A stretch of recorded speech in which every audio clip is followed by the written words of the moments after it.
video, we're going to be looking at compound continuously or continuously compounding interest and what this means and what this looks like. I'm using the enVision Algebra 2 math book, and what they do here is the first part of the example 3 and 6.2 is they want you to consider an investment of $1 in an account that pays 100% annual interest rate for 1 year. And they come up with the equation A equals 1, because that's your initial amount, 1 plus the 100%, which is 1 over n, raised to the n power, times 1, because this is 1 year, or 100%. It's for 1 year. Okay, and they want you to graph it and try different n's, and what you're going to find is that as n continues to increase, the value of the account remains close to a certain value. And that value, so as we increase n, as n goes to infinity, our value, our output, our money, gets closer or goes to the value of 2.718. Well, as we grow and grow and grow, we get closer to this number. This number actually is kind of like pi. It's a number that we get, like when you look at a circle and there's circumference and we have pi in there, we're getting closer and closer to a value. That value, because it's seen a lot and seen over and over again, we call this value 2.718, and this is an irrational number, so it goes on and on and on. There's more digits to this, like pi. We call this the natural base. And we denote the natural base as e.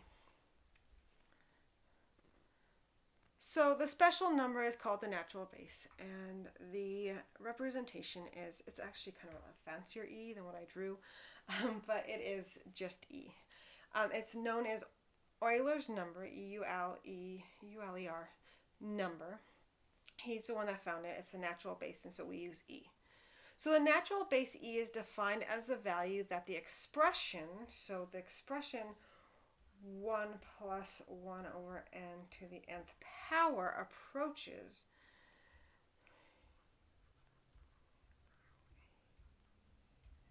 as n gets closer to infinity.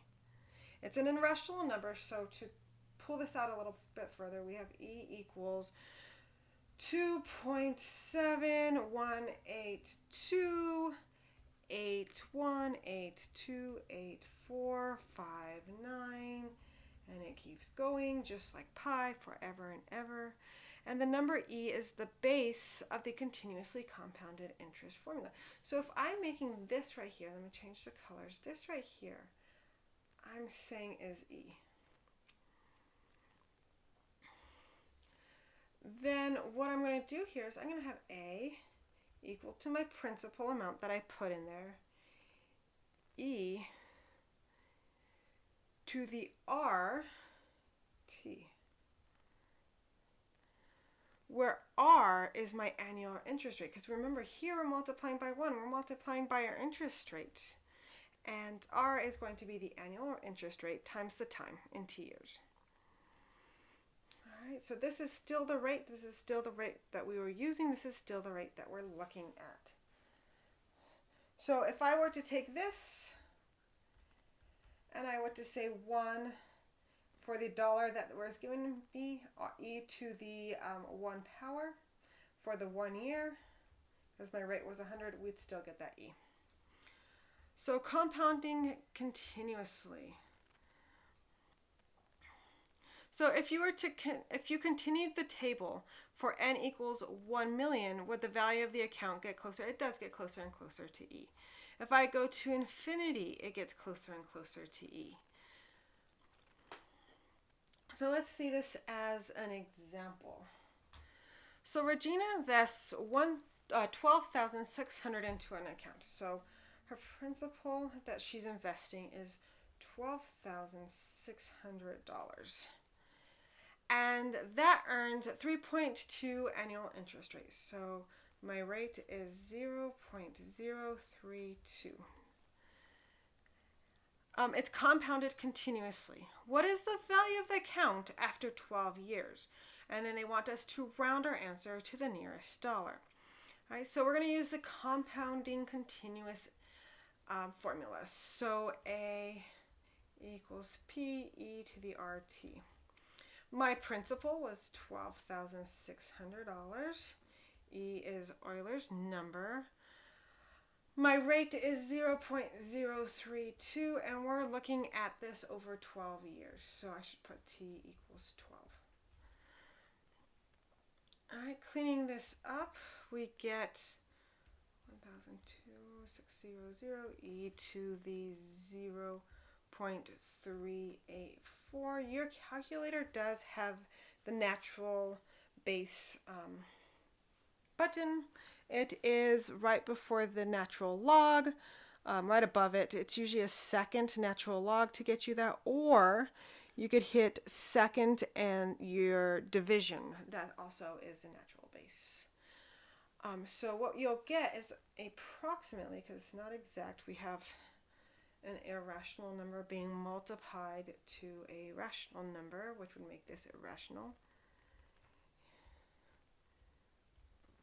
$18,498.63. So to the nearest dollar, the value of the account after 12 years is $18,499, which means she made almost, $6,000 on there? Almost. So there is an example of compounding continuously. So be sure that when you evaluate your e to the 0.032 times 12, you either simplify the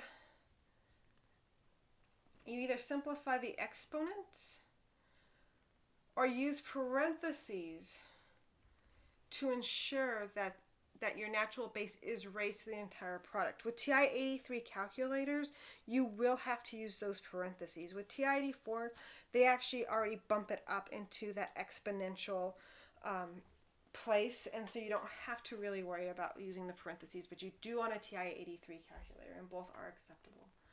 All right, guys, so this was both example 3 and example 4. If you have any questions, please feel free to contact me, and I'll be seeing you guys in the next video.